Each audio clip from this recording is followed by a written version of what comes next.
diriger ma vie à ma manière. Il y a des secteurs de ma vie où Jésus n'a pas encore mis la main. Mais cet après-midi, ce soir, pour quelqu'un, je sens que quelqu'un doit s'abandonner. Abandonne-toi librement. Dis dans ta vie, dans ton mariage, dans ta famille, dans tes entreprises, que Jésus soit élevé. Que Jésus soit élevé dans ma manière de faire les choses. Que Jésus soit élevé. Que ce soit lui qu'on voit et non pas moi. Que je ne dirige plus ma vie à ma manière, mais que ce soit lui qui prenne le volant. Qui prenne le volant.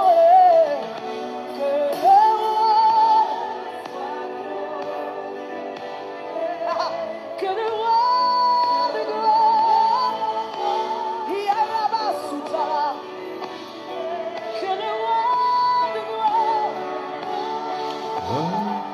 Yarabasuta, que le roi de gloire, Urabasuta, Hosanna, oh.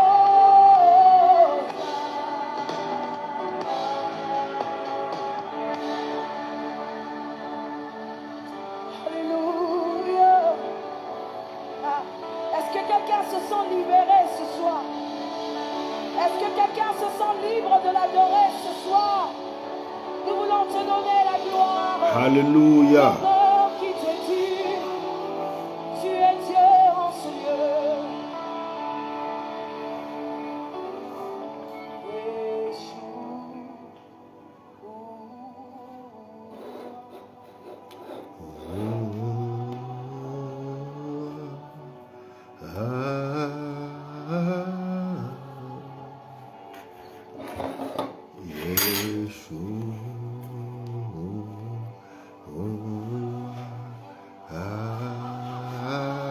Ça vibre de ton sein. C'est comme un feu. Yeshua.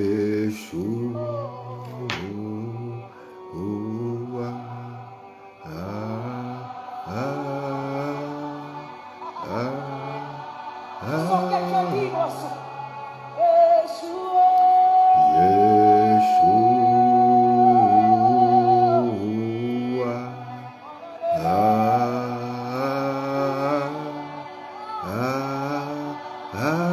La liberté du Saint-Esprit soit notre partage.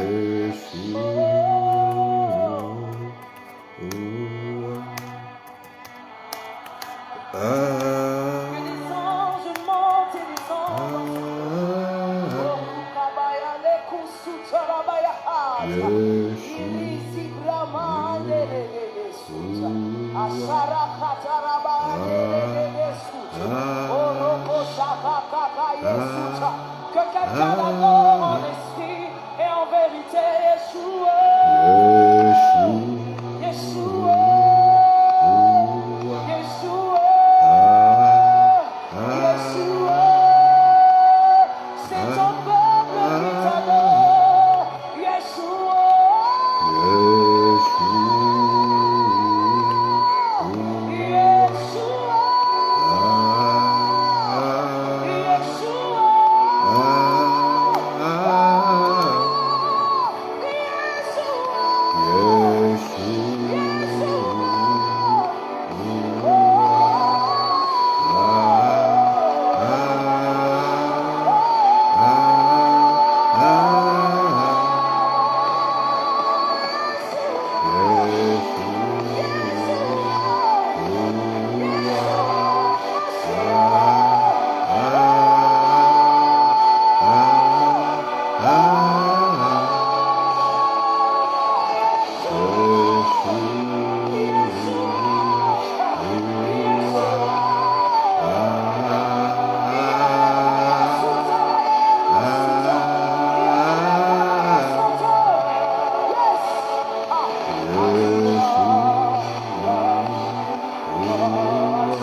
Soyez les bienvenus, nous vous saluons dans le merveilleux nom de Jésus-Christ. Et nous remercions au Seigneur pour ce temps qu'il permet. Nous remercions au Seigneur parce qu'il nous permet d'être encore là. Il nous permet d'aborder ce merveilleux thème qui est la foi active. Je rappelle que c'est notre saison de résultats. Notre saison de résultats. Et chaque saison est caractérisée par un mode d'action. Chaque saison est caractérisée par une manière de faire. Et si dans la saison, tu n'agis pas selon ce qui est conforme à l'onction de la saison, tu diras que tu t'es attendu au Seigneur et tu n'as pas eu de résultat. Et pour notre saison, l'onction qui est disponible, ou du moins la nature de l'onction disponible, se manifeste lorsque tu es en mouvement, lorsque tu es en action. Ça veut dire que la première saison, la nature de l'onction était essentiellement tournée vers le combat spirituel, vers la délivrance, vers le renversement des principautés, le brisement des malédictions, le brisement des liens, le jugement de la sorcellerie, le brisement de l'oppression, la délivrance des embargos spirituels, la délivrance des forteresses. Dans la seconde saison, l'onction disponible, je dis une onction pour entreprendre, une onction pour porter du fruit. C'est en cela que c'est un peu comme Moïse et Bézalel. La Bible déclare en Exode chapitre 31, elle dit que alors que Moïse va au sommet de la montagne, elle dit Dieu lui révèle les plans. Et la Bible dit Moïse, il n'a pas la capacité, il n'a pas la compétence. Mais Dieu lui donne la vision de ce qui doit être fait. Et la Bible dit, alors que Moïse est devant le Seigneur lui donne une révélation assez intéressante. Et il lui dit, Exode chapitre 31, il lui dit, sache que j'ai choisi Bézalel, fils d'Ori, fils de Hur, de la tribu de Juda. Je l'ai rempli de mon esprit de Dieu, de sagesse, d'intelligence, de savoir-faire, de toutes sortes d'ouvrages. Je l'ai rendu capable de faire des inventions, de travailler l'argent et l'airain, de graver les pierres, en chasser, de travailler le bois et d'exécuter son ouvrage. Il dit, je lui ai donné Oliab pour l'aider. La suite dit, en un mot, il sait tout faire. Ça veut dire que Bézalel a une onction pour agir. Dans notre année, nous avons deux grandes étapes. L'étape de la révélation, l'étape du combat spirituel, l'étape purement spirituelle et l'étape tournée vers l'action. Une onction pour agir. C'est-à-dire que cette onction disponible descend essentiellement sur l'ouvrage des mains. Sur les mains, sur les pieds, sur l'ouvrage des mains, sur l'action. Ça veut dire que si en cette saison tu ne fais rien et que tu attends, tu dis, oh Seigneur, délivre-moi. Oh Seigneur, exauce-moi. Oh Seigneur, aie pitié de moi. L'année finira et tu n'auras pas de résultat. Et tu diras que le Seigneur n'est pas intervenu. Alors qu'en réalité, c'est toi qui n'as pas opéré conformément à l'onction de la saison. Je répète, l'onction de la saison est une onction pour agir. Une onction pour initier des projets. Une onction pour passer à l'action. Une onction pour réfléchir et pour entreprendre, pour postuler, pour faire des démarches. Si par exemple ton projet c'est d'entrer dans le mariage, c'est une onction pour travailler sur toi-même, c'est-à-dire que non pas seulement prier et attendre que ça se fasse, mais pour établir des contacts et faire des relations, rencontrer des personnes. Une onction pour investir. C'est elle qui est disponible durant ces 6 mois. Et je ne veux pas que tu la rates. Je veux pas que tu la rates. Je veux, quoique, le Seigneur a dit à un homme appelé Saül, en 1 Samuel chapitre 30. La Bible dit, lorsque Samuel trouve Saül, il lui dit, 1 Samuel chapitre 10, je l'ai rapidement, il dit, Samuel prit une fiole d'huile qu'il répandit sur la tête de Saül.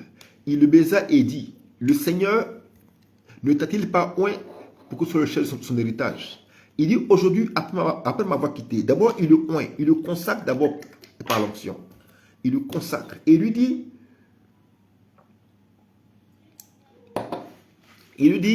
tu trouveras deux hommes près du sépulcre de Rachel, sur la frontière de Benjamin. Le sépulcre de Rachel était l'endroit où Jacob avait enterré son épouse. C'est toute une révélation parce que le sépulcre de Rachel était l'une des frontières de la tribu de Benjamin.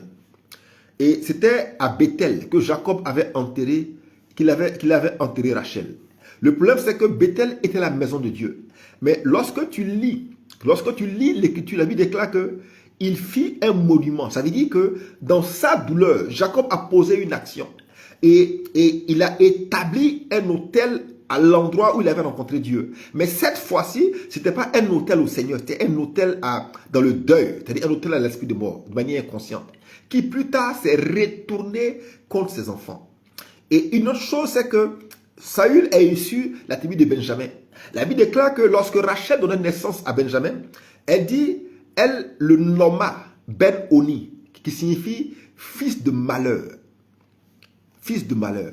La suite dit, son père l'appela Benjamin, qui signifie fils de ma droite. Mais il y a une différence entre nommer et appeler. C'est-à-dire que c'est vrai, lorsqu'elle le nomme, elle lui donne une identité. Elle attache le malheur, la souffrance à sa vie. C'est vrai que son père l'appelle pour le sortir de là, mais il n'a pas véritablement traité le fondement que la mère avait posé. Et plus tard, on se rend compte que malgré les grandes promesses, lorsque tu étudies la tribu de Benjamin, tu te rends compte que cette tribu et sur ce territoire, il y avait trois choses. Il y avait dans le territoire l'endroit où Abraham avait offert Isaac en sacrifice. Il y avait dans ce territoire l'endroit où la tribu de Lévi était installée. C'est ce territoire aussi que le roi était installé. Donc, ils avaient dans le territoire le siège de la royauté, le siège des sacrificateurs. Mais ils avaient aussi tout ce qui était réuni pour qu'un homme puisse aller de l'avant. Mais malgré cela, ces personnes étaient les plus petits de la tribu. De grandes promesses, mais il n'y avait rien. De grandes promesses, mais peu de résultats. Et quand Samuel le oint, il lui dit, après cela, il dit, tu trouveras deux hommes peu suivis de Rachel sur la frontière de Benjamin. Ils te diront, les ânesses que tu allais chercher sont retrouvées. Et voici ton père ne pense plus aux ânesses, mais il est en peine de vous.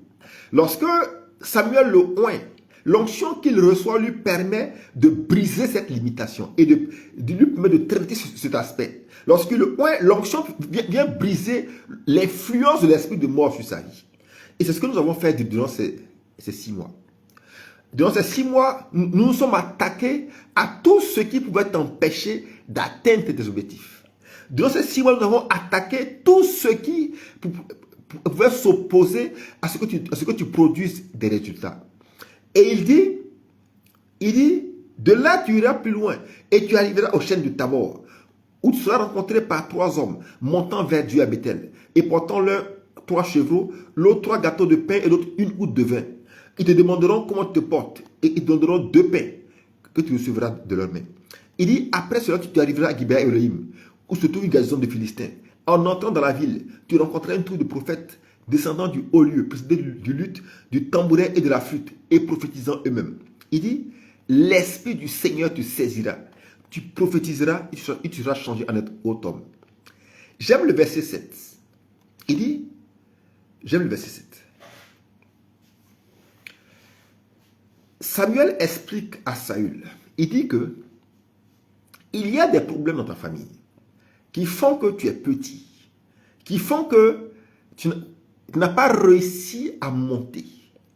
Les problèmes t'ont imposé des limites. Et il dit, l'onction que j'amène sur toi maintenant vient briser ces limites. Elle vient ôter ces barrières. Elle vient te permettre d'atteindre ces barrières spirituelles qui t'étaient imposées. La main que je t'impose maintenant te permet de les passer. Et il dit, cette onction fait que le Saint-Esprit va te saisir.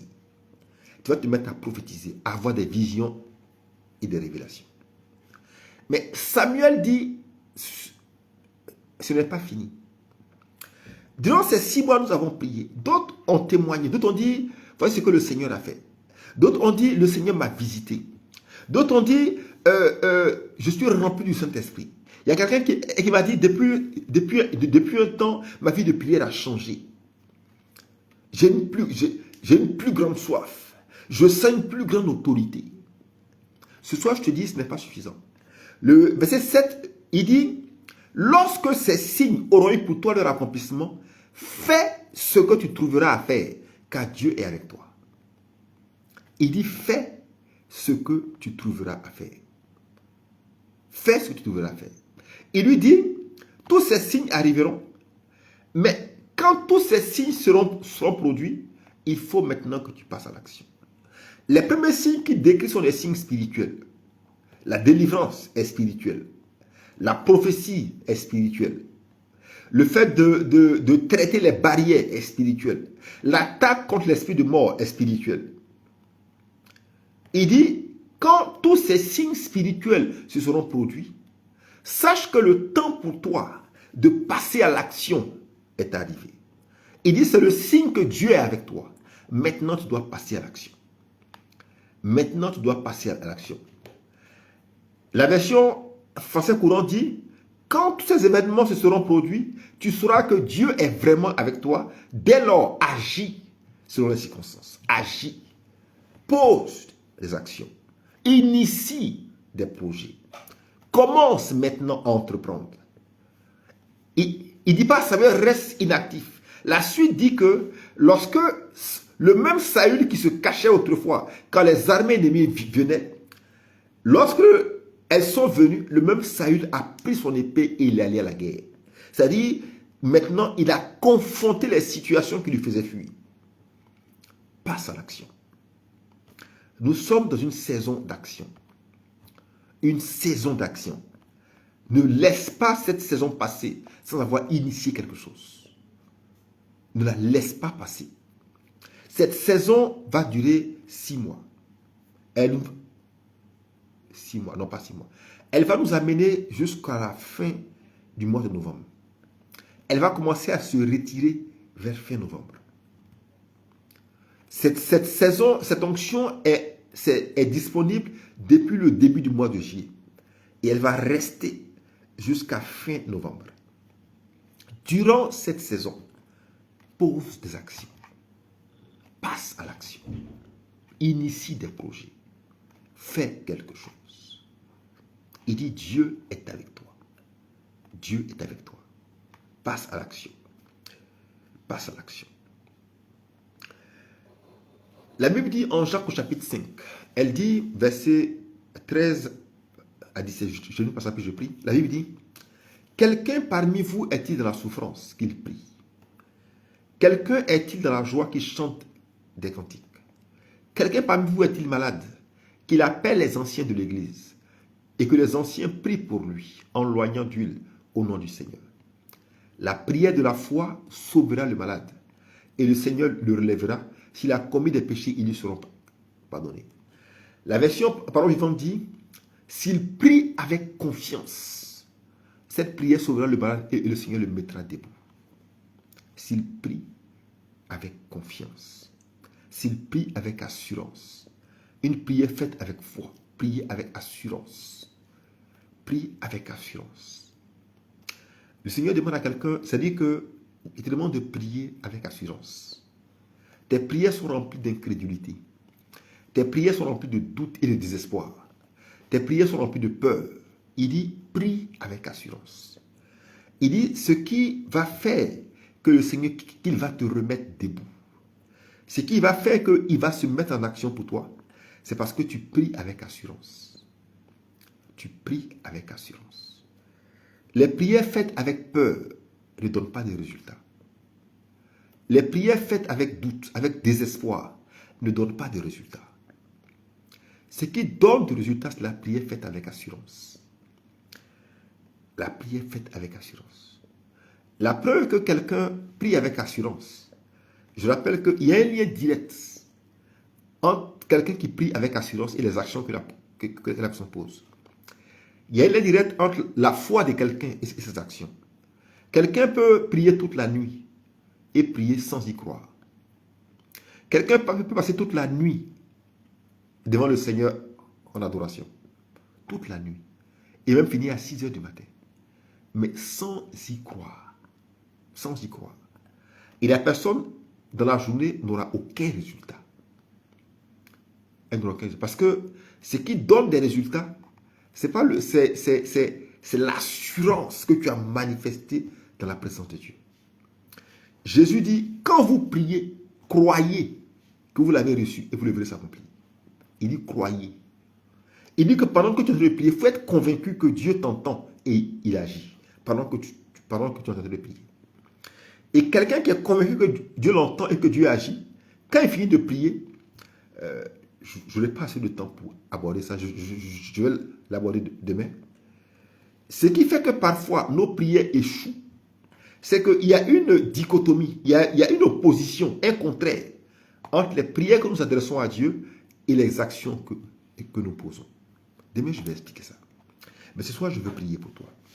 Ce soir, je veux prier pour une personne en particulier. Je vivais depuis ce matin comme une sorte d'oppression, une sorte de combat que je ne comprenais pas. Et le Seigneur m'expliquait qu'il y a une personne qui, pour te reconnaître, il y a comme l'ombre de l'esprit de mort qui s'est étendu sur ta vie, comme son ombre. C'est-à-dire que pour te reconnaître, ces temps-ci, tu as fait un rêve dans lequel tu as vu quelqu'un qui est décédé. Quelqu'un qui est décédé, que tu as vu en rêve. Il y a une autre personne qui, elle-même, c'est-à-dire que dans le rêve, elle assistait à un funérail. Un funérail, elle-même. Mais elle n'a pas vu la personne qui était dans le cercueil. Il y a une autre personne, en fait, dans le rêve, c'est quelqu'un qui est décédé, qui est venu t'appeler. Qui est venu t'appeler. Et pendant que je parle en ce moment, ça dit que il y a une autre personne, tu es dans ta maison. Et puis tu as l'impression qu'on t'appelle. Tu es dans ta maison. Et quand tu te retournes, tu ne vois personne. Ou même quand tu as demandé si on t'a appelé, tu te rends compte qu'on ne t'a pas appelé. Une autre personne, ça dit que tu es dans ta maison et tu as l'impression qu'il y a quelqu'un qui est passé. Comme s'il y a une présence, comme si quelqu'un s'est déplacé. Et tu retournes, tu ne vois personne. Maintenant, dans le nom de Jésus, je viens briser dans ta vie cet envoûtement, cette réclamation qui a été posée sur toi. Je l'arrête. Le Seigneur est en train maintenant de te visiter et de te déconnecter. C'est une réclamation que l'ennemi pose sur ta vie. Cette réclamation est liée à la nouvelle saison. Parce que tu as pris la décision de te lever dans cette saison. Et ce que l'ennemi veut faire, il veut faire échouer l'initiative que tu as prise. Il veut arrêter tes initiatives. Il veut te maintenir dans une situation. Et pendant que je parle, tu es en train maintenant d'être visité. Et la puissance de Dieu est en train en ce moment de renverser cela. Il y a une personne qui s'est vue dans une maison tellement délabrée que, en fait, tu as dit, mais comment est-ce que je peux dormir ici? Le Seigneur te dit, c'est une réclamation que l'ennemi pose sur ta vie. Et le Seigneur ce soir vient t'en délivrer. Seigneur, je mets cette personne en tête, papa. Père, tu m'as dit, va pour elle. Et je viens conformément à l'ordre que tu m'as donné. Seigneur, je te la recommande. Et je brise dans sa vie. Seigneur, tout ce que toi tu n'as pas semé, tu as dit en ta parole que toute plante que le Père n'a pas semée sera coupée et jetée au feu. Seigneur, je coupe cette plante et je la jette au feu. Père, merci pour ta puissance. Merci pour ton onction. Seigneur, que la gloire te revienne. Au nom de Jésus-Christ. Amen. Amen. Dieu te bénisse. Nous nous retrouvons demain à 21h30 GMT et 20h30 heure de Paris. À demain. Merci.